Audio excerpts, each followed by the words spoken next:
நன்றி sir. Sir மியூட்ல இருக்கு, அன்மியூட் பண்ணிங்க.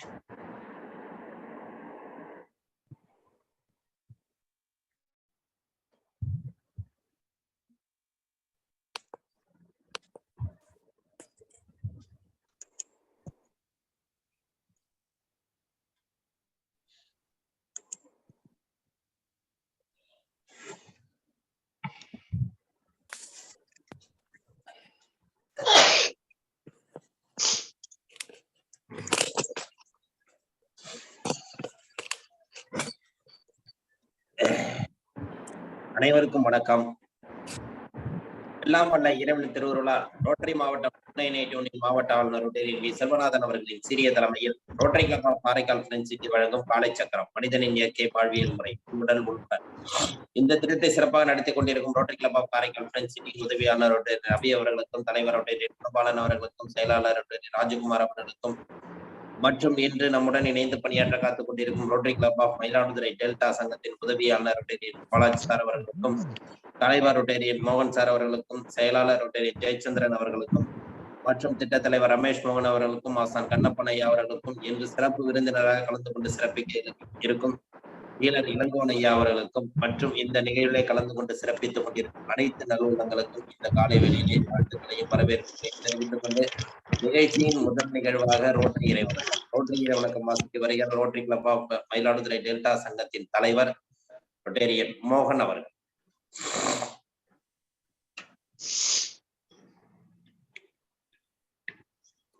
சார் மியூட்ல இருக்கு சார், அன்மியூட் பண்ணீங்க சார்.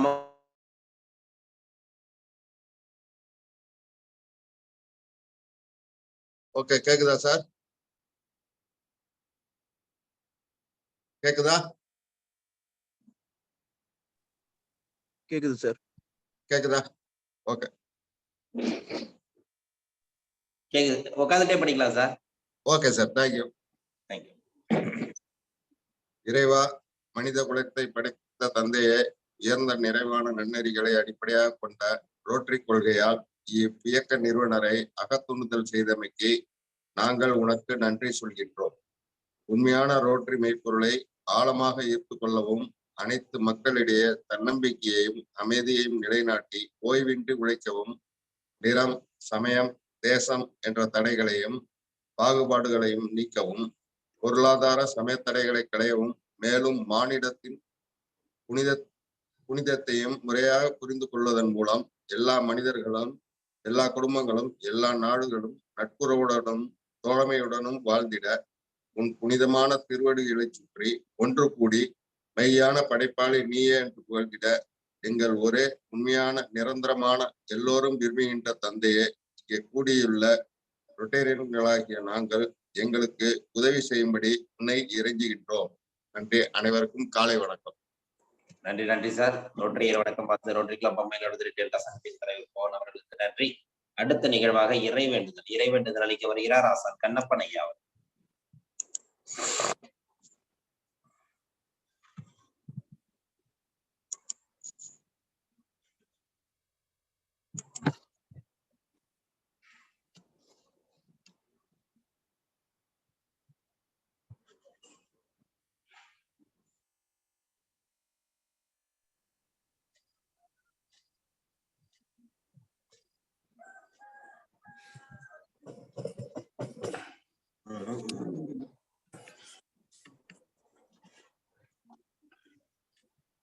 அனைவருக்கும் இனிய காலை வணக்கம்.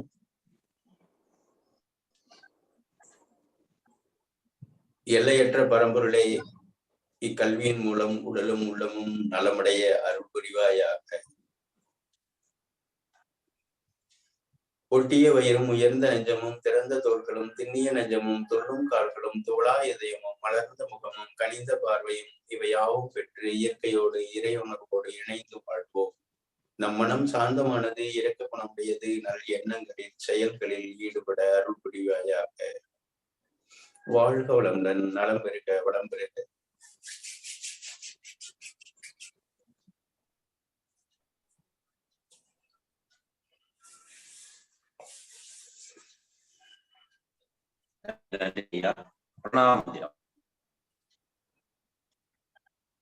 ஆழ்ந்த மூச்சு காற்றுள் இழுத்த பிறகு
அருட்பெருஞ்சோதி அருட்பெரும் ஜோதி தனிப்பெரும் கருணை அருட்பெரும் ஜோதி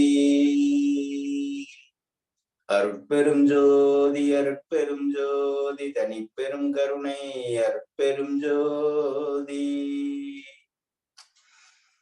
அருட்பெருஞ்சோதி அருட்பெரும் ஜோதி தனிப்பெரும் கருணை அருட்பெரும் ஜோதி.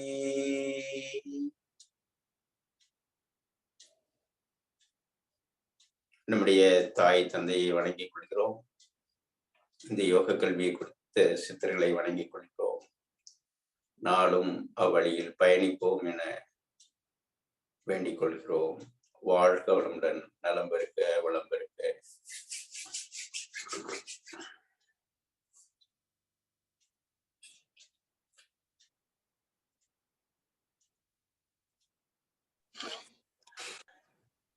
நன்றி நன்றி ஐயா.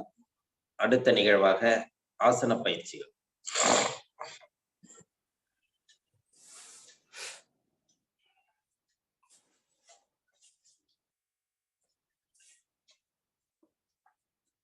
கோமுகாசனம்.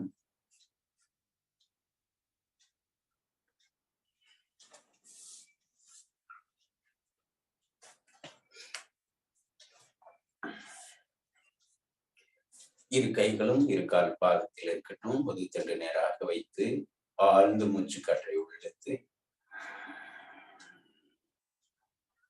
காற்றை வெளிவிட்டவாறு அப்படியே கீழ் நோக்கி வரட்டும்.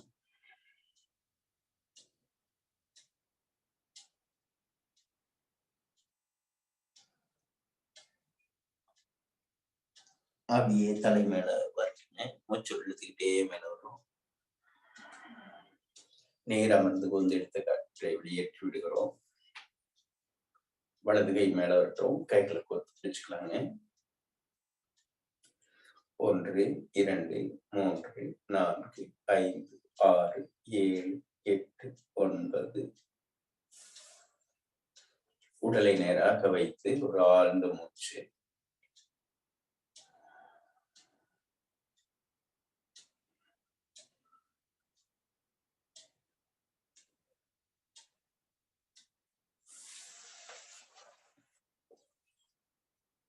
அப்படியே அடுத்த கால் மாற்றி போட்டுக்கிறோம். இரு கைகளும் இரு கால் பாதத்தில் உடலை நேராக வைத்து ஆழ்ந்த மூச்சு.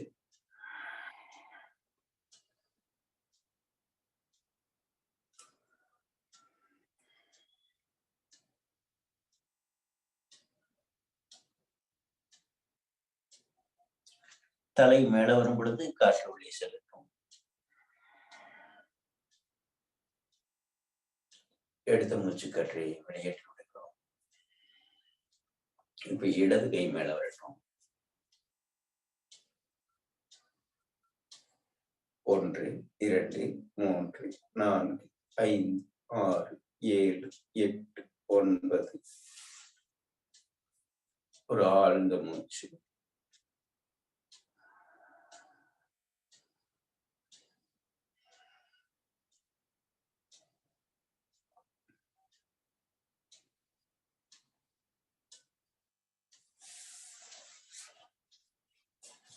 கால்களை தளர்வாக இலக்கமாக வைத்து உடலை சரிவாக வைத்து ஆழ்ந்து நிதானமான நீண்ட மூச்சு.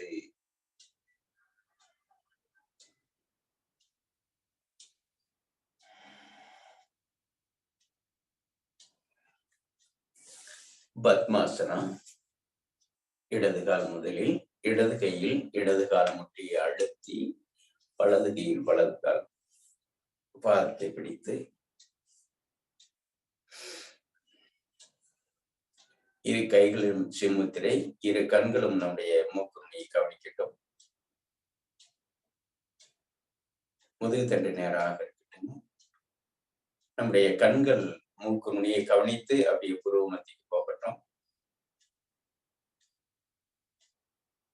கவனம் புருவ மத்தியில்.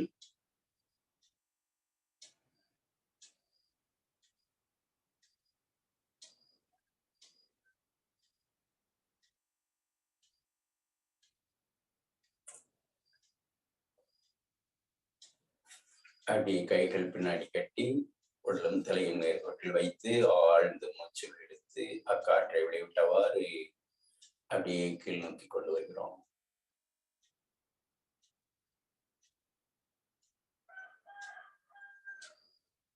ஒன்று 2 3 4 5 6 7 8 9. தலை மேல வரட்டும், மூச்சுள்ளே போகட்டும். எடுத்த மூச்சு காற்றை வெளியேற்றி விடுகிறோம். மீண்டும் மூச்சு காற்றை உள்ளிழுக்கிறோம்.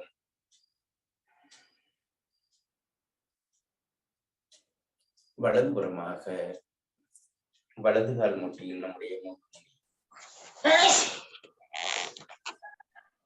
2 3 4 5 6 7 8 9. காற்று உள்ளே செல்கிறது, தலை மேலே வருகிறது. நேர அமர்ந்து வந்து எடுத்த காற்றை வெளியேற்றி விடுகிறோம். மீண்டும் புதிய மூச்சை உள்ளிழுத்து இடப்புறமாக இடது கால் முட்டியில் 1 2 3 4 5 6 7 8 9.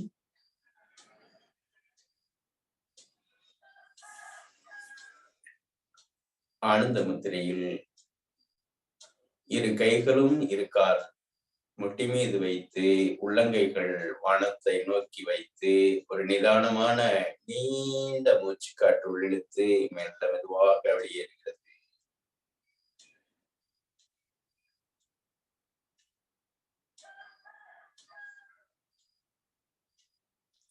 இடது கையில் இடது கால் முட்டி அழுத்தி வலது காலை கீழ் எடுத்து வைக்கிறோம்.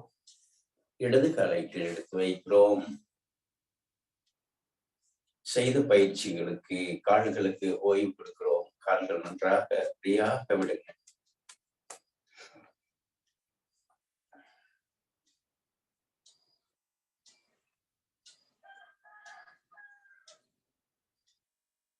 அடுத்து வலது காலை எடுத்து வைத்து வலது கையில் வலது கால் முட்டியை அழுத்தி இடது காலை மேல் எடுத்து கொடுக்கிறோம். இந்த கால் மாத்தி மாத்தி ஏன் செய்யறோம் அப்படின்னா, இந்த கால் மாத்தி போடும் பொழுது நாசிகளுடைய ஓட்டம் மாறுபடும். இந்த இடது கால் எடுத்து போட்டீங்கன்னா வலது நாசி திறக்கப்படும், வலது கால் எடுத்து போட்டீங்கன்னா இடது நாசி திறக்கப்படும். அதே போல வலது பக்கத்தினுடைய மூளையினுடைய செயல்பாடும் இடது பக்கத்தினுடைய மூளையினுடைய செயல்பாடும் சீராக செயல்படும். அதனாலதான் இந்த இரண்டு பக்கத்தையும் செய்ய வைக்கிறது. அதனால மிக முக்கியமான பயிற்சி அது. அதோடு இங்க இருக்கக்கூடிய அந்த அடிவயிற்றில் இருக்கக்கூடிய உறுப்புகள் வந்து தூண்டப்படுறதுக்கு ஏதுவாக இருக்கும். நீங்க குறிப்பாக அந்த அந்த குதிகால் அழுத்தப்படும். இப்படி குனியும் பொழுது இந்த குதிகால் அழுத்தப்படும் பொழுது அந்த இடத்துல இருக்கக்கூடிய உறுப்புகள், குறிப்பாக அந்த கல்லீரல், கணையம் எல்லாம் வந்து தூண்டப்படும். அப்போ நீங்க கீழே கொண்டு போகும்போது அந்த கல்லீரல் இயக்கப்படுது அப்படிங்கிற மனதார வேண்டி செய்யும் பொழுது கூடுதலான பலன் கிடைக்கும். கைகள் பின்னாடி கட்டி உடலை நேராக வைத்து ஆழ்ந்த மூச்சு, அடிவயிற்று பகுதி நிறையும் அளவுக்கு காற்றை உள்ளிழுத்து அப்படியே கீழே கொண்டு வரலாங்க.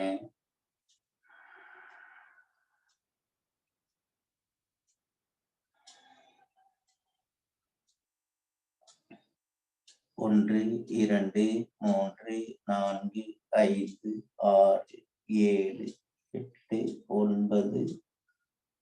தலை மேல வருது, காற்று உள்ளே செல்கிறது. எடுத்த மூச்சு காற்றை வெளியேற்றி விடுகிறோம். மீண்டும் புதிய மூச்சு.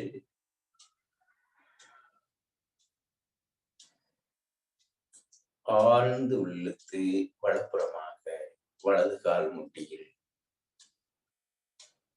அப்படியே 10 வினாடிகள் உள்ளது. 1, 2, 3, 4, 5, 6, 7, 8, 9. எடுத்த மூச்சு காற்றை வெளியேற்றி விடுகிறோம். மீண்டும் புதிய மூச்சு.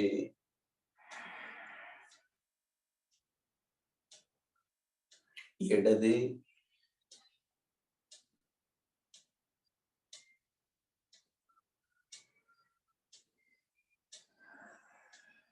காற்று உள்ளே செல்லட்டும், தலை மேலே வரட்டும். ஒரு நிதானமான நீண்ட மூச்சு ஆழ்ந்து உள்ளே இழுத்து மெல்ல மெதுவாக வெளியேறுகிறது.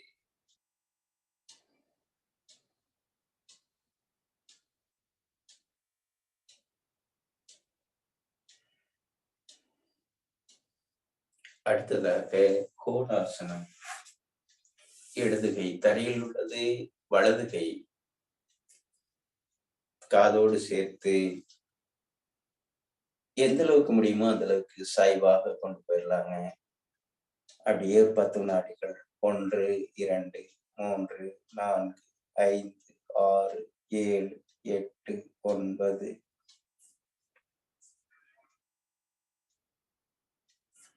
எதிர் திசையில்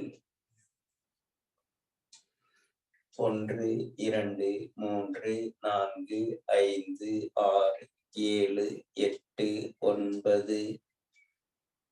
ஓய்வு. ஒரு நிதானமான நீண்ட மூச்சு ஆழ்ந்து உள்ளே சென்று மெல்ல மெதுவாக வெளியேறுகிறது. அடுத்ததாக முதுகுத்தண்டு காற்று. இந்த வலது கை பின்னாடி போயிருக்குதுங்க. இடது கை வந்து வலது கால் முட்டி இருக்கு. உடலும் தலையும் நேர்கோட்டில் இருக்கணுங்க.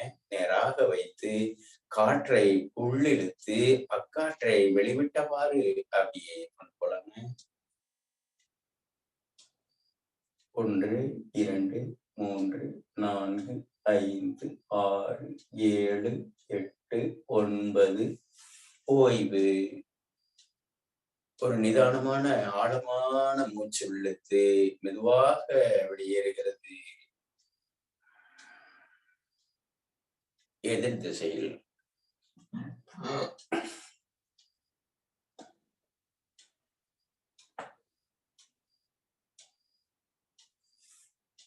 ஓய்வு.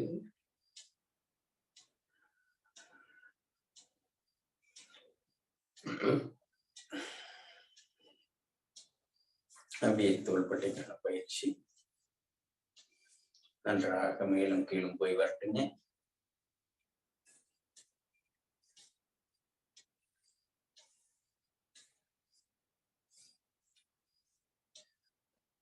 ஓய்வு.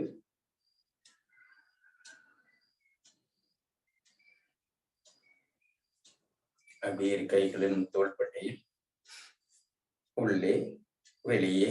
காற்றை உள்ளிழுக்கிறோம். உள்ளே வெளியே உள்ளே வெளியே உள்ளே வெளியே உள்ளே வெளியே உள்ளே வெளியே. ஓய்வு.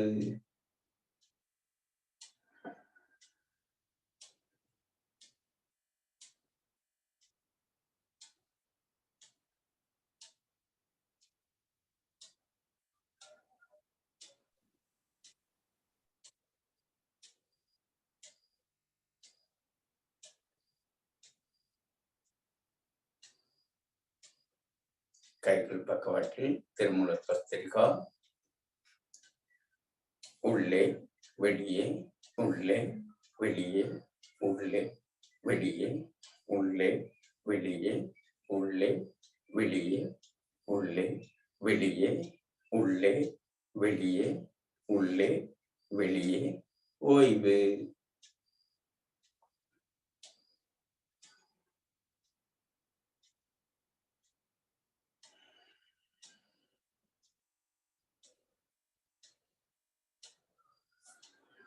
நீண்ட காற்றுள் இழுத்து இரு காதுகளையும் அடைத்து மகர ஓசை.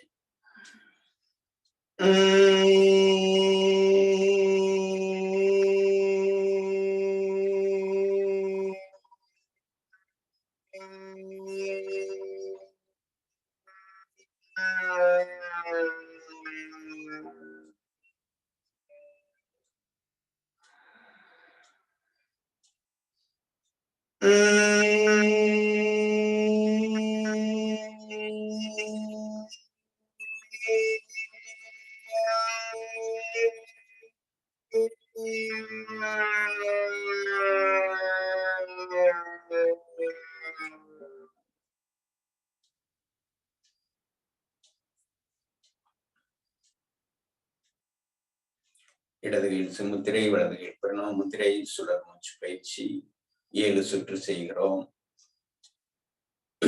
பத்மாசனம் போட்டுருக்கிறவங்க கூட உங்களுக்கு கால் வலி இருந்ததுன்னா இந்த சுவஸ்திகாசனா போட்டுக்கலாம். ஒரு கால் மட்டும் மேல இருக்கும் இல்லைங்களா, அது போல போட்டுக்கலாம். முடிகிறவங்க பத்மாசனத்திலேயே இருந்து செய்யலாம்.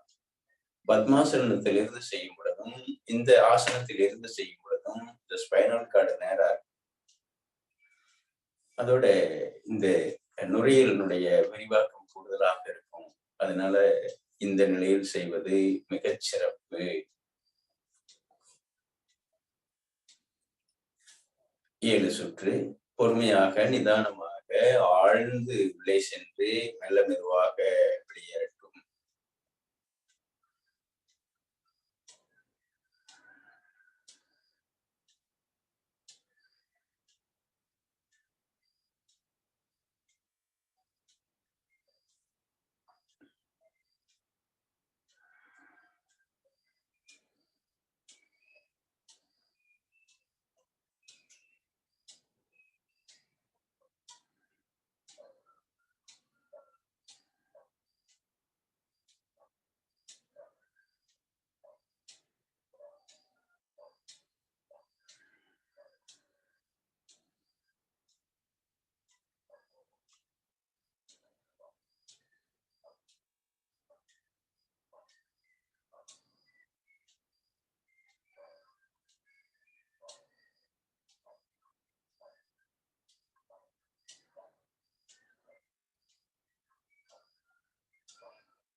7 சுற்று செய்த பிறகு ஆழ்ந்த மூச்சு, நிதானமான நீண்ட மூச்சு.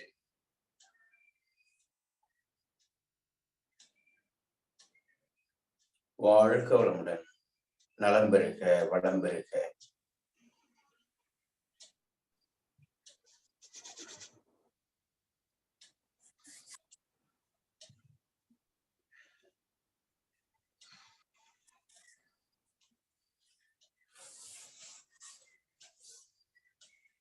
நன்றி ஐயா. அடுத்த நிகழ்வாக ஹீலர் பாஸ்கர் ஐயாவின் தினம் ஒரு சிந்தனை ஆடியோ மூலம் கேட்க இருக்கிறோம்.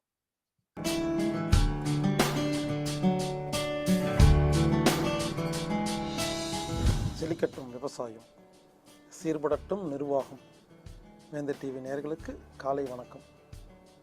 சுகப்பிரசவம் பாகம் 9. இந்த சுகப்பிரசவத்தில் ஒரு முக்கியமான விஷயங்க. இப்பெல்லாம் ஜாதகத்தை ரெடி பண்ணிட்டு டைம் பார்த்து அறுத்து சீரன் பண்ணி குழந்தை பெற்றுக்கிறாங்களாமா.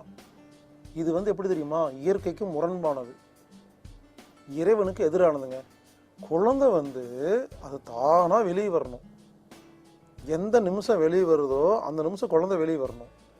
நீங்களாம் டைம் பார்த்து ஜாதகத்தை பார்த்தாலும் அறுத்து எடுத்துட்டு அந்த ஜாதகத்தை கொண்டு குழந்தைங்க ஒட்ட வச்சுக்கிறீங்கன்னா இது இறைவனை ஏமாத்துறீங்கன்னு அர்த்தம். இது இங்கே பாருங்க, இயற்கைக்கு விரோதமானதுங்க. இப்போல்லாம் என்ன பண்ணுறாங்களாமா, உதாரணத்துக்கு ஜனவரி மாதம் 4ஆம் தேதி காலையில் 3 மணிக்கு குழந்தை பெற்றுக்கிட்டா அந்த ஜாதகத்தில் லக்னத்தை ரெடி பண்ணி இந்த ஜாதகம் அரும்சமானதுன்னு இப்போ ஜோசியர்கள் என்ன பண்ணுறாங்களாமா, முதல்ல ஜாதகத்தை போட்டு கொடுத்துட்டு இந்த டைமில் குழந்தை பெற்றுக்குங்கன்னு சொல்கிறாங்களாமா. இந்த கொண்டு போய் மருத்துவர்கிட்ட கொண்டு போய் கொடுத்தோன்னா அவர் என்ன பண்ணுறாராமா, ஓகேன்னு சொல்லி கரெக்டாக ஒரு டேட் ஃபிக்ஸ் பண்ணி அந்த குழந்தைய அறுத்து எடுக்கிறாராமா. ஏங்க இதெல்லாம் பண்ணக்கூடாதுங்க. யோசிச்சு பாருங்க, இயற்கைக்கு விரோதமானது. குழந்தை எப்போ வெளியே வருதோ அது தானாக வரணும். எது வருதோ ஏற்றுக்குங்க.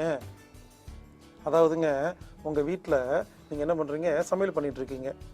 முக்கால்வாசி சமையல் முடியும் பொழுது அந்த சமையலை தூக்கிட்டு சாப்பிட கொடுத்தா சாப்பிட்டா உங்களுக்கு பிடிக்குமா? ஒருவேளை தாளிக்காமல் இருக்கலாம், இல்லை உப்பு போடாமல் இருக்கலாம், ஏதோ ஒரு வேலையை செய்யாமல் இருக்கலாமா இல்லையா? தேங்காய் ஊற்றாமல் இருக்கலாமா இல்லையா? அப்போது குழந்தை கம்ப்ளீட்டாக ஃபினிஷிங் பண்ணி ஓகே அப்படின்னு அதுவாக வெளியே தள்ளி வரும் பொழுது அந்த குழந்தை சுத்தமான ஆரோக்கியமான நல்ல குழந்தையாக இருக்கிறது.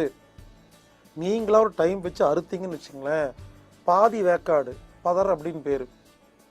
எனவே தயவு செய்து இனிமேல் அந்த மாதிரி காரியத்தை செய்யாதீர்கள். இறைவனை ஏற்றுக்கொள்கிறவங்க எப்போ குழந்தை பிறக்குதோ அப்போ பெற்றுக்குங்க. டைம் பார்த்து அறுத்து இறைவனுக்கு நீங்கள் ஓவர்டேக் பண்ணி ஜாதகத்தை ரெடி பண்ணி பண்ணுறதுங்கிறது என்னை பொறுத்த வரைக்கும் சரியாக வரலைங்க. நீங்களே யோசிச்சுக்குங்க. அடுத்தது லோட்டஸ் பர்த். லோட்டஸ் பர்த்னா என்னென்னா தண்ணிக்குள்ள குழந்தை பெற்றுக்கிறது. நீங்கள் லோட்டஸ் பர்த்னு யூடியூப்பில் அடித்து பாருங்கள், நிறைய வருங்க. தண்ணிக்குள்ளே குழந்தை பெற்றுக்கிறது ஒரு அருமையான திட்டங்க. அதாவது அதை எப்படி செய்யணும்னு கேட்டிங்கன்னா, குழந்தை இப்போ ஒரு 10 நாளில் குழந்தை பெற்றுக்கிற டைம் வந்துருச்சு அப்படின்னா நீங்கள் என்ன பண்ணணும், உங்கள் வீட்டில் தண்ணிக்கான ஒரு இடம் ரெடி பண்ணணும். தொட்டி ஒன்று, தண்ணி தொட்டி இருக்கணும் சிமெண்ட்டில், இல்லை ஏதாவது தண்ணி இருக்கணும். தண்ணிக்குள்ளே போய் உட்காந்துட்டு குழந்தை பெற்றுக்கணுங்க. அதுக்கான ஃபெசிலிட்டி பண்ணணும். இல்லை உங்களுக்கு தொட்டி எல்லாம் இல்லை, அப்பார்ட்மெண்ட் சிஸ்டங்க, சிட்டியில் இருக்கிறாங்க அப்படின்னா நீங்கள் என்ன பண்ணலாம், இந்த குழந்தைகள் விளையாடுற அந்த பிளாஸ்டிக்கில் ஸ்விம்மிங் பூல் இருக்கு இல்லைங்களா, அதை நீங்கள் காசு கொடுத்து வாங்கிக்கலாம். வாங்கிட்டு வீட்டில் வச்சுக்கலாம். என்ன அது யூஸ் பண்ணும்போது என்ன ஒரு சிக்கல்னா, அதில் பம்ப் இருக்குது. உதாரணத்துக்கு ஒரு அம்மாவுக்கு பனிக்கூட உடஞ்சிருச்சு. ஒருவேளை அரை மணி நேரத்துலேயே குழந்தை பிறக்கலாம், இல்லை 6 மணி நேரம் ஆகலாம். நீங்கள் உட்காந்து பம்ப் அடிச்சுட்டு இருக்கீங்க, அதுக்குள்ளே குழந்தை பெற்றுக்கலாம் இல்லையா?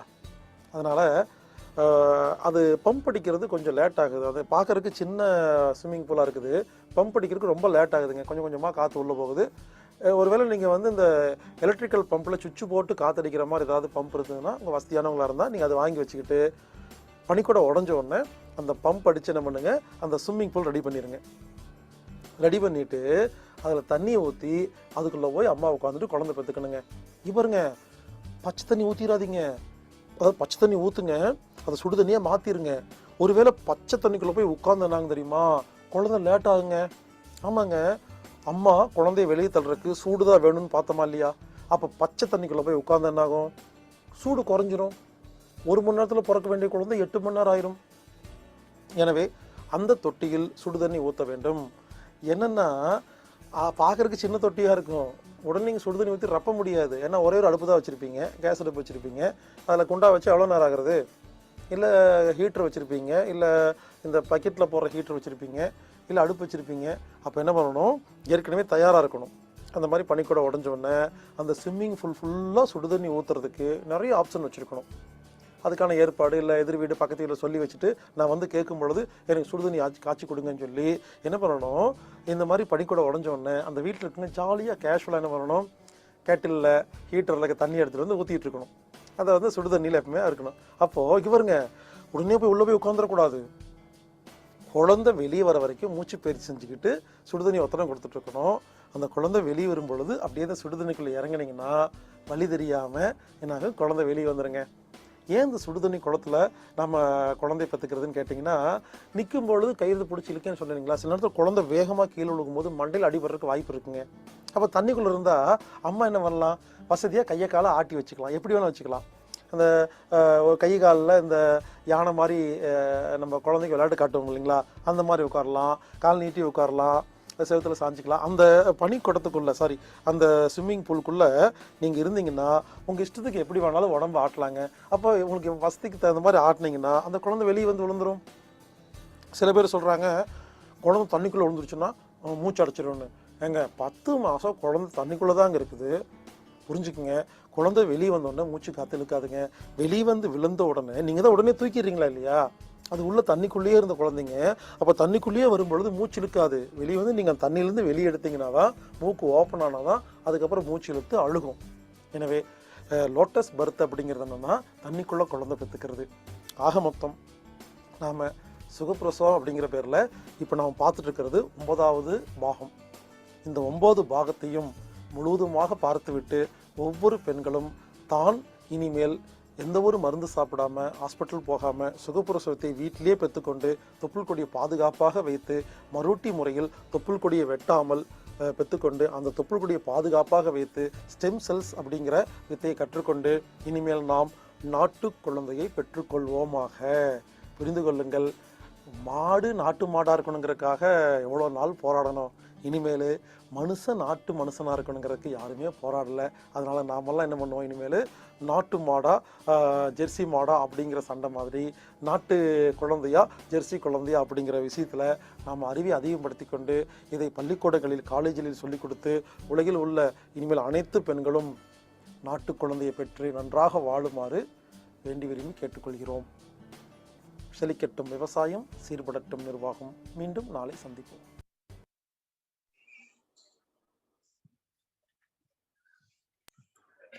நன்றி நன்றி ஐயா. சுகப்பிரசவத்தை பற்றி தொடர்ச்சியாக நமக்கு பல விஷயங்களை கூறி நமது சிந்தனைகளையும் நம்மளுக்கு அருமையாக நமது எண்ணங்களையும் வடிவமைக்க ரொம்ப அற்புதமான விளக்கங்களை அளித்து வரும் ஹீலர் பாஸ்கர் ஐயாவிற்கு இந்த தருணத்திலே நன்றியை தெரிவித்துக் கொள்கிறோம். மற்றும் அடுத்த நிகழ்வாக ஹீலர் இளங்கோவன் ஐயா, அதாவது தொடர்ச்சியா நம்ம அவங்க நமக்கு பயிற்சி செஞ்சிட்டு இருந்தாலும் அவர்களும் இதே போல் பல இடங்களுக்கு சென்று பல சேவைகள், அதாவது அக்குபஞ்சரை பத்தி பல சேவைகள் செய்து மக்களிடம் விழிப்புணர்வை ஏற்படுத்தி அதுவும் இலவசமாக செய்து இன்று ஒரு பெரிய ஒரு புரட்சியை ஏற்படுத்திட்டு இருக்காங்க. அந்த வகையில பாத்தீங்கன்னா கடந்த சனி ஞாயிறுல அவங்க படிச்ச அக்குபஞ்சர் அட்டாமால பெரிய ஒரு மாநாடு நடந்துச்சு. அதுல அவங்கள கூப்பிட்டு சிறந்த சேவை செய்யும் மனிதர் என்பதை வலியுறுத்தி அவர்களுக்கு ஒரு அவார்டு கொடுத்திருக்கிறாங்க. எவ்வளவு சிறப்பு மிக்க ஹீலர் இளங்கோவன் ஐயா நம்ம நிகழ்வுலையும் கலந்துகிட்டு நமக்கும் இவ்வளவு பெரிய ஒரு பயிற்சியின் முறைகளையும் கருத்துக்களையும் கூறி சிறப்பிப்பது நமக்கு பெரிய விஷயம். அவர்களை வாழ்த்தி நமது காலச்சக்கரம் நிகழ்வு மூலமாக வாழ்த்தி உரையாற்ற அன்புடன் அழைக்கின்றோம். நன்றி ஐயா, தங்களது வாழ்த்துக்கள். நன்றி. அனைவருக்கும் வணக்கம். தனித்துவம் மிக்க அனைத்து நல்லுள்ளங்களுக்கும் எனது முதற்கண் வணக்கத்தை தெரிவித்துக் கொள்கிறேன். இப்போ நம்ம கொஞ்ச நேரத்துக்கு முன்னால ஹீலர் பாஸ்கர் ஐயா அருமையான ஒரு விளக்கத்தை கொடுத்தார். சுகப்பிரசவம் அப்படிங்கிறது மிகச்சிறந்த நமக்கு ஆரோக்கியத்தை தரக்கூடிய, எதிர்காலத்தை ஒளிமயமா மாத்தக்கூடிய ஒரு விஷயம். இது அந்த காலத்துல சுகப்பிரசவம் அப்படிங்கிறது மட்டும்தான் பதிவு பண்ணியிருந்தாங்க. நம்ம ஓ இப்ப இருக்கிற சூழ்நிலையில நம்ம என்ன பண்ணிட்டோம், பிரசவ வேதனை, பிரசவ வலி அப்படின்னு சொல்லி மனசுல பதிய வச்சதுனால என்ன ஆச்சுன்னா, இது சுகப்பிரசவத்துக்கு ஆ ஆர்வமா இருக்கிற பெண்கள கூட நாம ஒரு பயத்த விதைச்சு, ஆ வேண்டாம் சிசேரியன் ஈஸியா ஆயிடுதுங்கிற நிலைக்கு தள்ளப்பட்டோம். அந்த வகையில நீங்க இனிமே அவருடைய குருவினுடைய வழிநடத்தலின் பேர்ல உங்க வாரிசுகளுக்கு, உங்க இல்லங்கள்ல இருக்கிற பெண்களுக்கு நீங்க விதைக்க வேண்டிய விஷயம் என்னன்னு கேட்டா, சுகப்பிரசவம் எளிமையானது அப்படிங்கிறத, இத மறுபடியும் இந்த அகிலர் பாஸ்கருடைய அந்த ஆடியோவ அல்லது வீடியோவ நீங்க அந்த பெண்களுக்கு போட்டு கொடுத்து, பார்க்க சொல்லி, அ மன மனதுல ஒரு நல்ல தெளிவ உருவாக்கிட்டீங்க அப்படின்னா, அ இனிவரும் சந்ததிகள் வந்து ஒரு ஆரோக்கியமான நல்ல சந்ததிகளாவும், சுகமான பிரசவத்துக்கு வழிவகுக்கக்கூடிய சாத்தியக்கூறுகள உருவாக்குறதாகவும் பார்க்கலாம். அந்த வகையில நான் பார்த்தது என்னுடைய பேஷண்ட்டே ஒரு பஸ் ஸ்டாண்ட்ல ஒரு அம்மா கடை வச்சிருக்காங்க. அந்த அம்மா வந்து சொல்றாங்க, "கொஞ்ச நேரத்துக்கு முன்னால எங்க கடைக்கு ஒரு பொண்ணு வந்ததுங்க. பஸ் ஸ்டாண்ட்லயே தான் அவிங்க அ இருப்பாங்க. அ சாக்லேட் வாங்கிட்டு போக வந்துச்சு. ஆ சாக்லேட் வாங்கிட்டு போய் சாப்பிட்டு ஒரு 10 நிமிஷத்துல வருது. அ அம்மா அங்க பாருங்க, எனக்கு குழந்தை பிறந்துருச்சுன்னு தூக்கிட்டு ஜாலியா, சந்தோஷமா, இயல்பா அது காமிச்சுட்டு போறத அந்த அம்மா கண்ணு முன்னால பார்த்ததாம்மா. ஒரு பஸ் ஸ்டாண்ட்ல எந்த ஒரு அ உபகரணங்களும், உதவிகளும் இல்லாமயே கூட ஒரு பெண் இயல்பா அந்த காலத்துல இல்ல. அதையும் சொல்லிர்றேன். அந்த காலத்துல இல்ல, இந்த காலத்துல இப்படியெல்லாம் இன்னும் குழந்தை பெத்துக்கிறாங்க அப்படிங்கிறத நீங்க மனதளவுல தான் தயார் பண்ணணுமா ஒழிய, பண்ணிட்டீங்க அப்படின்னா, நம்ம வாரிசுகளும், நம்ம கூட இருக்கிற பெண்களும், இப்படியெல்லாம் இயற்கையாவே நார்மல் டெலிவரிய பண்ணிக்கிறதுக்கான சாத்தியக்கூறுகள் அமைகிறது. ஃபர்ஸ்ட் நீங்க எல்லாரும் இந்த விதைய விதைக்கணுங்கிறது தான் இங்க அவசியமான ஒண்ணா இருக்கு. இப்ப ஐயா தூவிட்டு இருக்கிற விதை, நாம என்ன பண்ணுவோம், நல்ல மண்ணுல நல்ல விதையா விதைச்சு, அதுல நாம தண்ணி ஊத்துறதும், அல்லது மழை பெஞ்சு வளர்றதும், தானா வளர்றது இந்த மாரி விஷயங்கள் இருக்கு. இப்ப இந்த விதைக்கிற விதைக்கு நம்ம தண்ணி ஊத்த வேண்டியது அவசியமா இருக்கு. ஏன்னா, இனி வரும் சந்ததிகள இனி ஒளிமயமான, ஆரோக்கியமான, மனநிறைவான வாழ்க்கைய வாழ்வதற்கான சாத்தியக்கூறுகள உருவாக்கணும் அப்படின்னு நினைச்சீங்கன்னா, இது மிக மிக அவசியம். நீங்க அவருக்கு செய்யற தொண்டு அல்லது நமக்கு நாமே செய்யற ஒரு தொண்டாவே, ஒரு நன்மையாகவே இது அமையுது அப்படிங்கிறதால, நான் இது வந்து அ என்னுடைய பேஷண்ட்டயே ம் நேரடியா கேட்ட விஷயம். இப்படி இயல்பா குழந்தை பெத்துக்கிறாங்க அப்படிங்கும்போது, நாம ஏன் நம்ம சந்ததிகள இப்படியெல்லாம் உருவாக்க முடியாதுங்கிற விஷயத்த நீங்க அவசியம் யோசிக்க வேணும். இப்படிலாம் சாத்தியக்கூறுகள் இருக்குது. இன்னும் பிரசவ வேதனைகள, பிரசவ வலிகள அ இல்லாம பெத்துக்கிறதுக்கான என்னென்ன வழிமுறைகள் இருக்குதுங்கிறது எல்லாமே அவரு சொல்லுவாரு வருங்காலத்துல வரும் நாட்கள்ல. இதுக்கான விஷயங்கள அப்சர்வ் பண்ணுங்க. நோட் பண்ணி வச்சுக்கங்க. அது எங்கெங்க உதவிகள் தேவை அப்படின்னாலும், அதுக்கான உதவிகளும் அவரு செய்வாரு. இல்ல நாங்க எங்களுடைய வழிநடத்தல் மேல யார் யாருக்கு உதவி செய்யறதுக்கு வாய்ப்பு இருக்கோ, அதுக்கான முயற்சி எடுக்கிறோம். எங்கெங்க இது மாரி சிறப்பான விஷயங்கள செய்றாங்களோ அப்படிங்கிற வகையில, அதுக்கான முயற்சி எடுக்கிறோம். அப்படிங்கிறத இந்த நேரத்துல நானும் அவருடைய கருத்த வலியுறுத்த விரும்புறேன். அந்த வகையில, அ அடுத்து நம்ம இந்த வாரம் ஒரு சில விஷயங்கள பார்க்கலாம் அப்படின்னு கேட்டீங்கன்னா, அ கண் கண் பார்வை சம்மந்தப்பட்ட விஷயங்கள்ல, ஆ கண்ண அடிக்கடி கழுவுனா, ஆ கல்லீரல் பலமாகும் அப்படிங்கிறது. ஏன்னா, கல்லீரல்ங்கிறது கிட்டத்தட்ட ஒரு 3000 வகையான வேலைய செய்யற, அ ஆயிரக்கணக்கான வேலைகள செய்யற ஒரு ஃபேக்டரி அப்படின்னு சொல்லுவாங்க. இந்த ஃபேக்டரி சிறப்பா வேலை செய்யணும் அப்படின்னா, நீங்க அடிக்கடி கண்ண கழுவுறது, அல்லது கல்லீரல பாதிக்காம இருக்கிற விஷயங்கள செய்யாம இருக்கிறது, பாதிக்கிற விஷயங்கள செய்யாம இருக்கிறது, அப்படிங்கிறதெல்லாம் மிகச்சிறந்த ஒரு மருத்துவமா அது இருக்கும். எப்படின்னு கேட்டீங்கன்னா, நாம எல்லாரும் பாதிக்கிற விஷயங்கள கவனிக்காம, சரி பண்றதுக்கான சாத்தியக்கூறுகள மட்டும் முயற்சிக்கிறதுனால, ஒரு பக்கம் அதிகமா வர காரணிகளும், மறுபக்கம் சரி பண்றதுக்கான சாத்தியக்கூறுகளும் முழுசா அமையாத, ஒருங்கிணைக்கப்படாத சிரமத்திலேயே வாழ்றோம். அந்த வகையில கண்ண குளோரின் கலக்காத ஆத்து தண்ணி, கிணத்து தண்ணி, போர் தண்ணி இந்த மாரி விஷயங்கள்ல அது கண்ண கழுவிக்கிட்டே வரோம் அப்படின்னா, ஆ கல்லீரல்ல இருக்கிற அதிகப்படியான உஷ்ணம் குறைஞ்சு, கல்லீரல் சிறப்பா வேலை செய்யும் அப்படிங்கிறத இந்த இடத்துல நாம கவனத்தில் கொள்ளணும். அந்த வகையில கண் பார்வைக்கும் இது பலம் பலன் தரக்கூடிய ஒரு விஷயம். கண் பார்வைக்கும் பலன் தரக்கூடிய விஷயம். அந்த வகையில நம்ம எல்லாருமே தூக்கம் கெடுறோம் அப்படின்னாலோ, அல்லது நம்ம நேரம் டிவி, செல்போன் ரொம்ப நேரம் பார்க்குறோம் அப்படின்னாலோ, இது கண்ணையும், கல்லீரலையும் பாதிக்குது. இந்த கல்லீரல் ஹீட்ட, கூலிங்க பேலன்ஸ் பண்ற வேலைய முக்கியமான வேலையெல்லாம் செய்யுது. ஆ கல்லீரலும், நுரையீரலும் சேர்ந்து செய்யுது. முக்கியமா எடுத்துக்கிற உணவுல இருக்கிற சத்துக்கள எல்லா இடத்துக்கும் கொண்டு போய் சேர்த்துறது, செரிமானத்துக்கான சுரப்பிகள சுரக்கிறது, கொழுப்ப கரைக்கிறதுக்கான சுரப்பிகள சுரக்கிறதுன்னு முக்கியமான வேலைகள அது செஞ்சுட்டு இருக்குது. இந்த லிவர சரியான முறையில வச்சுக்கிட்டோம் அப்படின்னா, நம்மளுடைய உடம்புக்கு தேவையான எனர்ஜி எல்லாம் சரியா டிஸ்ட்ரிபியூட் ஆகுறதுக்கு உதவுது அப்படிங்கிறதுனால, இந்த கண் சம்மந்தப்பட்ட விஷயங்கள நாம எல்லாரும் தெளிவா இருக்கணும் அப்படிங்கிறத தெரிஞ்சுக்கங்க.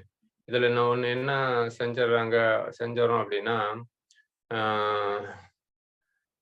நம்ம செரிமான மண்டலம் சரியா இயங்குச்சுன்னா, ஆ அல்லது சத்துக்கள் முழுசா உறிஞ்சப்பட்டா குடல்ல, அல்லது இத கரெக்ட்டா கொண்டு போய் சேர்த்துனா, ஆ ஆழ்ந்த தூக்கம் இருந்தா, ஆ மனச ரிலாக்ஸா வச்சுக்கிட்டா உடம்புல நெறைய நோய்கள் இல்லைன்னு சொல்லுவோம். அந்த வகையில இந்த இந்த ட்ராக்ல நமக்கு என்னென்ன விஷயங்கள் நடக்குதுங்கிறத நாம் ஒவ்வொருத்தரும் என்ன குறைகள் இருக்குதுங்கிறத நம்ம ஒவ்வொருத்தரும் இயல்பா ஒரு 10 நிமிஷம் ஒவ்வொரு நாளும் உட்காந்து கவனிச்சு செஞ்சோம் அப்படின்னா, நம்ம உடம்ப நாமளே குணப்படுத்திக்க முடியும். நோய்கள உருவாக்கிட்டு மருந்துகள தேடுறதுக்கு பதிலா, உருவாகுறதுக்கான காரணிகள ஓ நீங்க அப்சர்வ் பண்ண ஆரம்பிச்சீங்க அப்படின்னா, மருத்துவத்தினுடைய தேவையே அவசியம் இல்ல அப்படிங்கிற அளவுக்கு உங்களால பார்த்துக்க முடியும். அந்த வகையில நவீன மருத்துவத்துல சைட் எஃபெக்ட் இருக்குது அப்படின்னு நம்ம சொன்னாலும், அ மருந்துகள் அந்த சைட் எஃபெக்ட் உருவாக்குது அப்படின்னு சொன்னாலும், நானும் இயற்கை மருத்துவத்துல ஒரு சில மருந்துகள ரெஃபர் பண்ணும்போது நான் கவனிக்கிறது என்னன்னு கேட்டா, நவீன மருத்துவத்துல எடுத்துக்கிட்டு அ ஒரு சப்ரஸ் பண்ணி வச்சுட்டு, அந்த காய்ச்சல் வருது, சளி வருதுன்னா, உள்ள போட்டு அந்த சளிய பவுடர் பண்ணி மருந்த சாப்பிட்டு, சளிய பவுடர் பண்ணி நுரையீரல்ல படிய வச்சுர்றோம். அடுத்து நெறைய சளி பிடிக்குது. அடுத்து நம்ம நுரையீரல்ல படிய வச்சுர்றோம். அடுத்து மறுபடியும் பவுடர் பண்ணி படிய வச்சுர்றோங்கும்போது, அது நுரையீரல் நம்பி போய் வீசிங், ஆஸ்துமா, டிபின்னு போறதையும் பார்க்குறோம். அந்த வகையில அ நவீன மருந்துகள் மட்டும் இல்ல, இயற்கை மருந்துகளும் கூட இயற்கையா நம்ம உடம்புல எதிர்ப்பு சக்திய உருவாக்குற விஷயங்கள்ல, நாம கொஞ்சம் உந்துதல் குடுத்து, அதுவே கொஞ்சம் தன்னைத்தானே சரி பண்றதுக்கான விஷயங்கள நாம தடை செஞ்சுறோமோ! அப்படிங்கிற எண்ணம் கூட சில டைம்ல எனக்கு வரதுண்டு. நம்ம கொஞ்சம் கூட ரெஸ்ட் குடுக்கறதில்ல. என்னன்னு கேட்டா, அ ஃபாரின்ல மற்ற நாடுகள்ல இருக்கிற அ நவீன மருத்துவர்கள் என்ன பண்ணுவாங்க அப்படின்னா, சளி, காய்ச்சல் வந்ததுன்னா, அவைங்களுக்கு 1 வாரத்துக்கு மருந்தே தரமாட்டாங்க. அந்த வகையில இந்தியாவுல மட்டும் தான் இந்த பேராசிட்டமாலோ, கால்போலோ அல்லது இயற்கையான மருந்துகளோ உடனே குடுங்க அப்படின்னு. நீங்க ரெஸ்ட் எடுக்கிறதே மிகச்சிறந்த உடம்பை தன்னைத்தானே புதுப்பிக்கக்கூடிய, அந்த செல்கள அழிக்கக்கூடிய, கிருமிகள அழிக்கக்கூடிய, சாத்தியக்கூறுகள உருவாக்கக்கூடிய வேலைய நம்ம உடம்பே செய்யுது அப்படிங்கிறத நான் கவனிக்கிறேன். அந்த வகையில நானு இந்த இயற்கை மருந்துகள குடுத்து பார்த்துட்டு, மறுபடியும் மறுபடியும் காய்ச்சல் வருது. இது ஏன் அப்படின்னு நான் யோசிக்க ஆரம்பிக்கங்காட்டியும் தான், ஆ ஒண்ணு புரிஞ்சது. உடம்பு தன்னை தானே குணப்படுத்திக்கிறதுக்கு நாம டைம் ஒதுக்குறதே இல்ல. ஒண்ணு ரெஸ்ட் குடுக்கணும். அந்த வகையில அது தன்னை தானே குணப்படுத்திக்கும். நீங்க பார்க்கறதுக்கு, கேட்கறதுக்கு, பேசுறதுக்கு தேவையான அத்தனை சிந்திக்கிறதுக்கு முதற்கொண்டு தேவையான அத்தனை எனர்ஜியும் செரிமானத்துக்கு தேவையான அத்தனை எனர்ஜியும் அங்க உடம்ப குணப்படுத்துறதுக்கு போகுது அப்படிங்கிறத நீங்க கவனிச்சீங்க அப்படின்னா, இந்த செரிமானத்துக்கு குடுக்குற எனர்ஜியும் கூட கல்லீரலுக்கு ஓவர்லோடா இல்லாம, கல்லீரலும் ஸ்ட்ரெஸ் அதுக்காக அதிக வேலைய செஞ்சு, மறுபடியும் அது ஓய்வு எடுக்க வேண்டிய சூழ்நிலைக்கு தள்ளப்படாம, குணமாகுறத நாங்க பார்க்குறோம். அந்த வகையில இப்போ நான் மேக்ஸிமம் பேஷண்ட் என்ன பண்ணிர்றோம் அப்படின்னா, நீங்க ரெஸ்ட் எடுங்க. ரொம்ப பசிச்சுனா மட்டும் கொஞ்சமா உணவு எடுங்க. தண்ணி பிரிச்சு கொஞ்சம் கொஞ்சமா குடிச்சுங்க. தண்ணி மட்டும் கொஞ்சம் நெறையா குடிக்கும்போது என்னன்னா, இந்த காய்ச்சல் கிருமிய கல்லீரல் வெளியேத்துறதுக்கு, டாக்ஸின ரிமூவ் பண்றதுக்கு உதவுது அப்படிங்கிறதுனால, தண்ணி மட்டும் கொஞ்சம் தேவையான அளவு பிரிச்சு, பிரிச்சு ஒரே அடியா முட்டை குடிச்சீங்கன்னா, அது வந்து வெதிக்கலிக்கும். அந்த வகையில அ கொஞ்சம் கொஞ்சமா பிரிச்சு குடிச்சுக்கிறீங்க அப்படிங்கும்போது, என்ன பண்ணுது? இந்த கல்லீரல் சுத்திகரிக்கிறது மட்டும் இல்லாம, உடல்ல இருக்கிற நச்சுக்களும் வெளியேறுது, கிருமிகளும் வெளியேறுது. யூரின் வழியா இந்த கிருமிகள வெளியேத்திட்டீங்க அப்படின்னாவோ, வேர்வை வழியா வெளியேத்துனீங்கன்னாவோ, கல்லீரலுக்கு ஓவர்லோட் இல்ல அப்படிங்கிறத எங்கனால பார்க்க முடியுது. கல்லீரல் ஈஸியா இதெல்லாம் உடம்ப குணப்படுத்துற வேலைய செஞ்சுருது. அந்த வகையில நாம எல்லாரும் உடனே குணப்படுத்தணும் அப்படிங்கிறதுக்காக செய்யற இந்த ஒவ்வொரு முயற்சியும் பின்னால பெரிய தொந்தரவுகள உருவாக்குறதுக்கான காரியங்களா ஒண்ணா அமைஞ்சிருது. நீங்க வாழ்நாள் ஃபுல்லா ஒரு சுகர் பேஷண்டாவோ, பிரஷர் பேஷண்டாவோ, இல்லது ஹார்ட் அட்டாக் பேஷண்டாவோ மாத்துறதுக்கான சாத்தியக்கூறுகள இந்த விஷயம் தான் செய்யுதுங்கிறத உணர்ந்துட்டீங்க அப்படின்னா, நீங்க பின்னால ஹார்ட் ஆப்பரேஷனு, மத்த ஆப்பரேஷன் அப்படிங்கிறதுக்கு டைம் ஒதுக்க வேண்டிய, லட்சக்கணக்கில செலவு பண்ண வேண்டிய அவசியம் இல்ல. ஏன்னா, நீங்க இப்போ ஒதுக்காத இந்த 10 நிமிஷமோ, இல்ல 1 நாளோ, 2 நாளோ அப்படிங்கிறது, ம் வாழ்நாள் ஃபுல்லா நம்ம முடங்கி கிடக்கக்கூடிய சாத்தியக்கூறுகள உருவாக்கிறது. பல லட்சம் செலவு பண்ணக்கூடிய வாய்ப்புகள உருவாக்கிறது அப்படிங்கிறத என்னால பார்க்க முடியுது.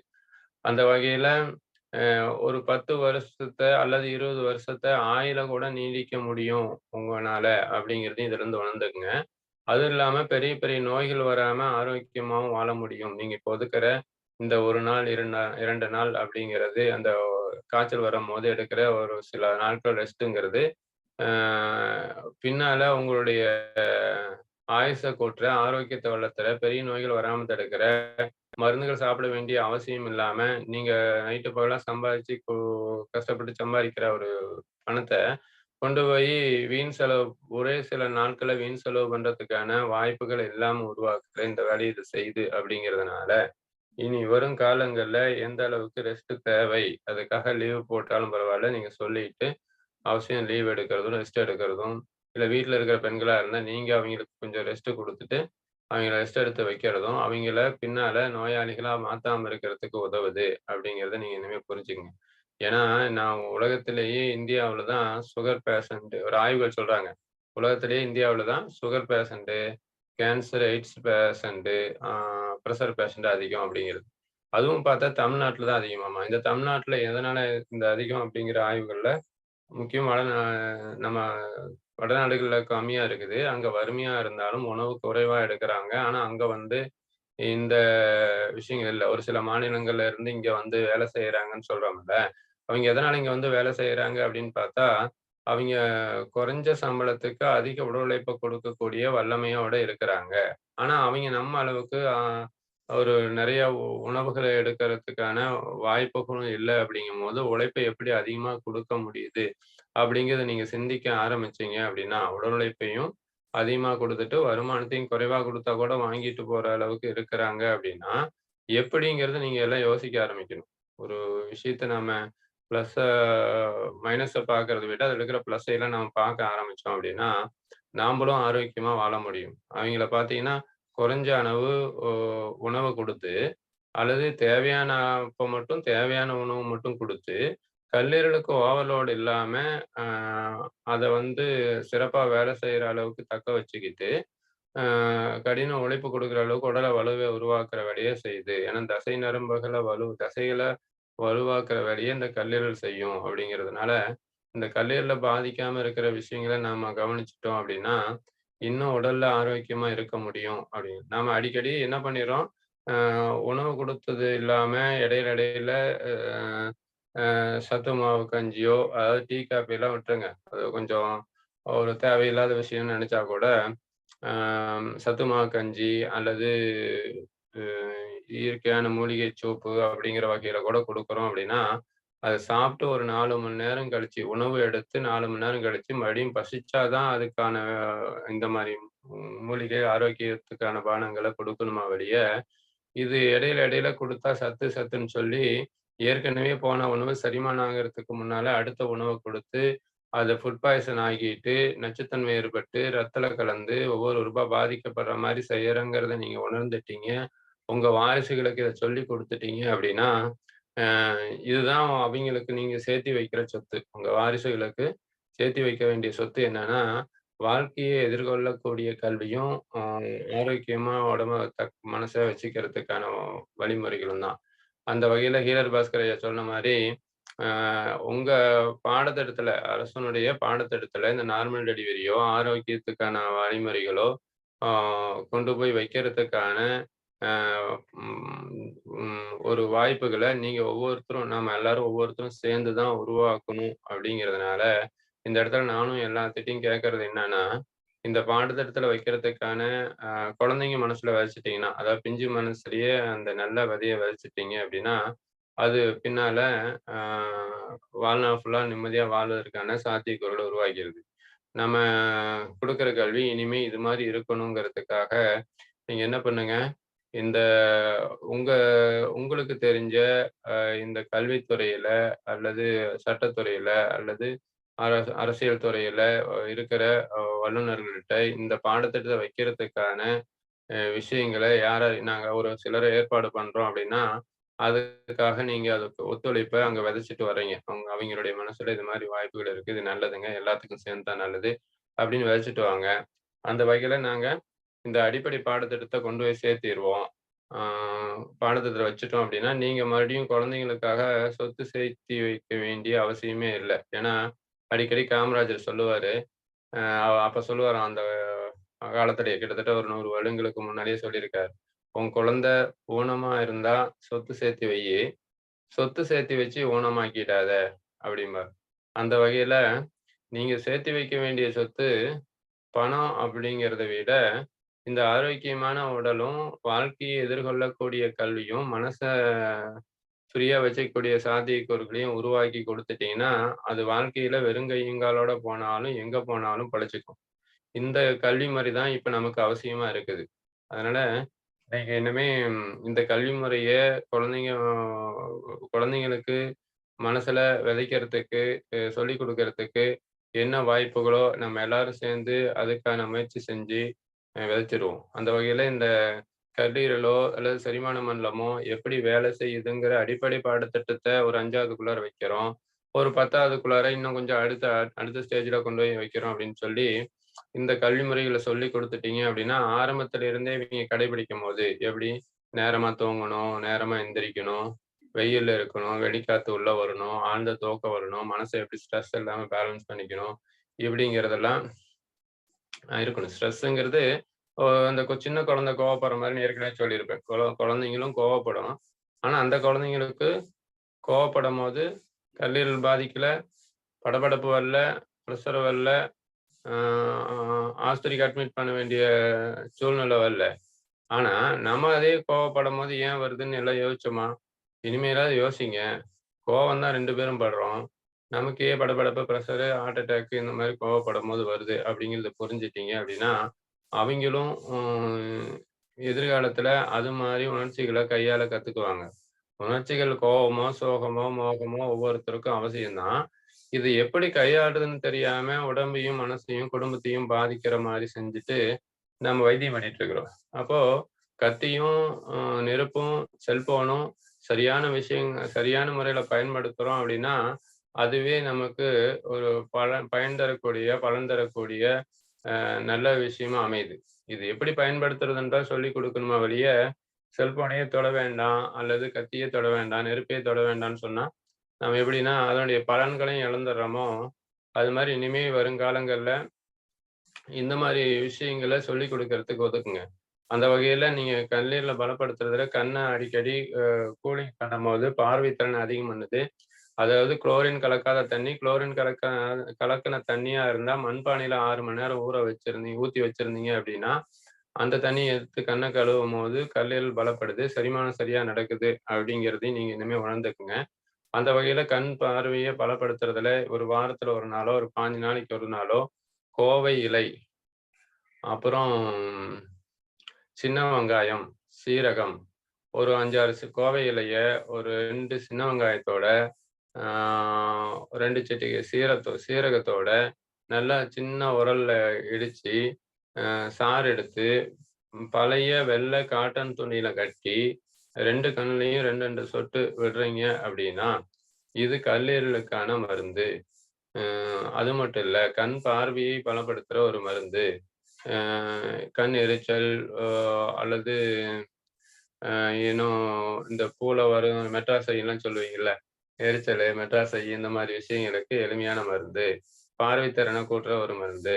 இது மாதிரி எளிமையான விஷயங்கள் நிறைய இருக்கு. நம்ம இந்த எளிமையான விஷயங்களை ஒவ்வொன்றும் கடைபிடிச்சிட்டே வரோம் அப்படின்னா இது மிகச்சிறந்த மருந்தா வேலை செய்யும். கம்ப்யூட்டர் பார்க்குறீங்க, டிவி, செல்போன் பார்க்குறவங்களா இருந்தா ஒரு பழைய வெள்ளை காட்டன் துணியை மடிச்சு ஈர துணியை நினைச்சு இங்க கண்ணுல போட்டு படுக்கும் போது நம்ம என்ன பண்ணுவோம், இந்த கல்லீரலை பலப்படுத்துறதுக்கான அல்லது செரிமானத்துக்கான சுரப்பிகளை சரியா சுரக்க வைக்கிறதுக்கான செரிமானம் எல்லாம் சரியா வேலை செஞ்சுது அப்படின்னா உள்ள போற உணவு ஃபுட் பாய்சன் ஆகாம, நச்சுத்தன்மை ஏற்படாம, ரத்தத்துல கலக்காம, ஒவ்வொரு உறுப்பும் பாதிக்கப்படாம, அது புளிச்சு போகாம, அது கேஸ் ஃபார்ம் ஆகாம, தசை நரம்புல போய் தங்கிட்டு தோள்பட்டை வலி, தலைவலி, கழுத்து வலிங்கிற உருவாக்காம அது சத்துக்களா மாறி அதுவே மருந்தா உங்க உடம்ப சரி பண்ற, ஆரோக்கியத்தை கொடுக்குற, வலிகளை குறைக்கிற ஒரு மருந்தா மாறிடும் அப்படிங்கிறத புரிஞ்சுக்கிட்டீங்கன்னா இனி வரும் காலங்கள்ல இந்த மாதிரி ஒவ்வொரு விஷயமும் புரிஞ்சுக்கிட்டு நடைமுறைப்படுத்துனீங்க அப்படின்னா எளிமையான விஷயங்களே உங்களை பெரிய நோய்கள் இருந்து தற்காத்துக்கிற, வராம பாதுகாக்கிற, இருக்கிறத சரி பண்ற சாத்தியக்கூறுகளை உருவாக்குதுங்கிற விஷயம் நாம தெரிஞ்சு வச்சுக்கிட்டோம் அப்படின்னா இந்நாள் மட்டுமல்ல எந்நாளும் நன்னாளாகவே அமையும் அப்படிங்கிறத சொல்லிக்கிட்டு எனது பேச வாய்ப்பை கொடுத்தமைக்கு நன்றி கூறி விடைபெறுகிறேன்.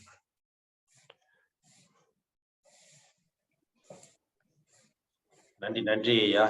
உங்களுடைய இன்றைய கல்லீரல் பற்றி, அதாவது கண் நமக்கு பலப்பட வேண்டும், கல்லீரலும் பலப்பட வேண்டும், அதற்குண்டான வழிமுறைகள் என்ன என்பதையும் அற்புதமாக விளக்கிய ஹீலர் இளங்கோவன் ஐயா அவர்களுக்கு நன்றி. தொடர்ந்து இதை நம்ம அந்த மருந்தை போட்ட ஐயா சொன்ன மாதிரி சில விஷயங்கள் சொல்லி இது நம்மளே தயார் பண்ணி போட்டுக்கலாம் அப்படின்ற மாதிரி சொல்றாங்க. அதை நீங்க தயார் பண்ணி நீங்களே போட்டுக்கிட்டீங்கனாலும் உங்களுக்கு கல்லீரல் கண்டிப்பாக பலப்படும். இல்லைன்னா பாத்தீங்கன்னா இந்த கலிக்கம்னு சொல்லிட்டு கூட ஒரு கண் மருந்து போட்டுட்டு இருக்காங்க. அது மாதிரி விஷயங்களும் இப்ப நாளடைவுல எல்லா ஊர்லயும், தமிழ்நாட்டை பொறுத்த வரைக்கும் எல்லா ஊர்லயும் நடந்துட்டு இருக்கு. நாங்க கூட அந்த காரைக்கால்ல கலிக்கம்ங்கிறத நாங்க கிட்டத்தட்ட ஒரு பல வருடங்களாக மக்களுக்கு போட்டுட்டு இருக்கோம். நல்ல பயன்பட்டு இருக்காங்க எல்லாருமே. அதாவது எப்படின்னா உடல் கல்லீரல் சம்பந்தமாக இல்லைன்னாலும் உடல் நிறைய பிரச்சனைகள் அவங்களுக்கு சால்வ் ஆகுது. அதனால அவர்களும் சரி, அவர்களை சார்ந்தவர்களையும் சரி, நிறைய நபர்களை அறிமுகப்படுத்தி கிட்டத்தட்ட ஒரு 1 ஹவர்ல பாத்தீங்கன்னா ஒரு 500-600 பேர் போட்டுப்பாங்க. அவ்வளவு பெரிய விஷயங்கள்லாம் கண் மருந்துல இருக்குது. அதனால ஐயா சொன்ன மாதிரி அதை நீங்கள் ஏன்னா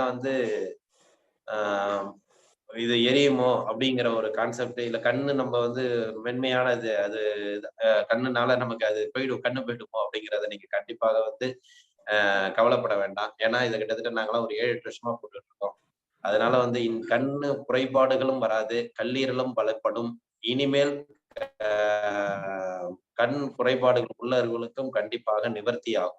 ஒரு அருமையான மருந்து இதெல்லாம் நீங்க போட்டு பாத்தீங்கன்னா தெரியும்.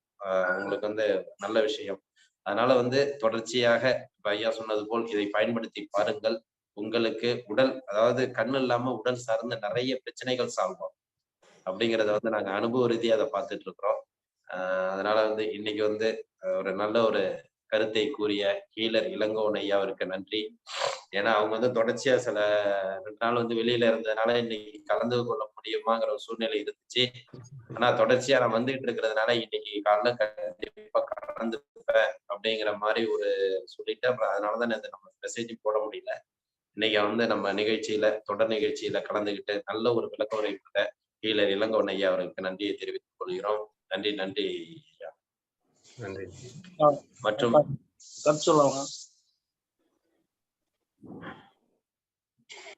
நமஸ்காரம் ஐயா, கருத்து சொல்லலாமா? சொல்லுங்க சார். அந்த தலைப்புல நம்முடைய ஹீலர் பாஸ்கருடைய கருத்துக்கள் அருமை. அது பதிவு இருந்தா நமக்கு வச்சுக்கிறது நல்லா இருக்கும், கேட்கறதுக்கும் கொடுக்கலாம். 9 நாள் பதிவு, 9 பதிவும். சரி சார், சரி அதே சார். போல இவங்களுடைய பதிவு வச்சுங்க, தேவைப்படும் நம்மளுக்கு. கிளப்ல இருக்கோம், அங்க சொல்றதுக்கு ஏற்பாடு பண்ணலாம். இந்த நாள்ல வெங்காயம் உரிக்கும் போதே கண்ணு வலியும், கண்ணுல தண்ணி வரும். சரிங்களா?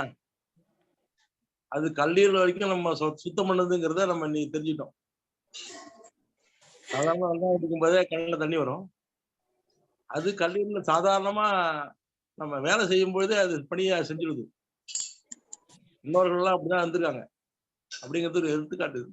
நன்றி சார். நன்றிங்க. கண்டிப்பா, கண்டிப்பா. இது மாதிரி மருந்துகள் போடக்குள்ள கண்ணு வந்து பாத்தீங்கன்னா நமக்கு எப்படி இருக்குன்னே தெரியாது. அவ்வளவு சுளீர்னு ஒரு வலி வரும். கண்ணு வந்து நம்ம பொறுத்துக்க முடியாத ஒரு வலியா இருக்கும். அது ஒரு நிமிஷம் கூட இருக்காது. ஆனா அதுக்கப்புறம் பாத்தீங்கன்னா நம்ம கண்ணு வந்து அவ்வளவு ஒரு பிரைட்டா தெரிய ஆரம்பிக்கும். இதுதான் இன்றைய அந்த மருந்தோட மகத்துவம்னு வச்சுக்கலேன். நன்றி, நன்றி சார். மற்றும் இந்த நிகழ்ச்சியை தொடர்ந்து நமக்கு சிறப்பாக நடத்தி கொண்டிருக்கும் rotary club of Karaikal friends city சங்கத்திற்கும், இன்று நம்முடன் இணைந்து பணியாற்றிய rotary club of Mayiladuthurai delta சங்கத்திற்கும், மற்றும் நமக்கு சிறப்பான ஆசனங்களை அளித்த ஆசன் கண்ணப்பன் ஐயா அவர்களுக்கும், சிறப்பு விருந்தினராக கலந்து கொண்டு சிறப்பித்த ஈழர் இளங்கோவன் ஐயா அவர்களுக்கும், மற்றும் திட்டத்தலைவர் ரமேஷ்குமார் அவர்களுக்கும், நிகழ்ச்சியிலே சிறப்பித்துக் கொண்டிருக்கும் அனைத்து நல் உள்ளங்களுக்கும் இந்த காலை வேளையிலே நன்றிகளையும் வாழ்த்துக்களையும் தெரிவித்துக் கொண்டு, நாளை காலை காரைக்கால் இயற்கை விவசாயி பாஸ்கர் ஐயா அவர்களுடைய நிகழ்வுடன் காலை 5:30 மணிகளுக்கு சந்திப்போம் என்று நன்றி கூறி விடைபெறுகிறோம். நன்றி, வணக்கம். வாழ்க வளமுடன், வாழ்க வளமுடன், வாழ்க நலமுடன்.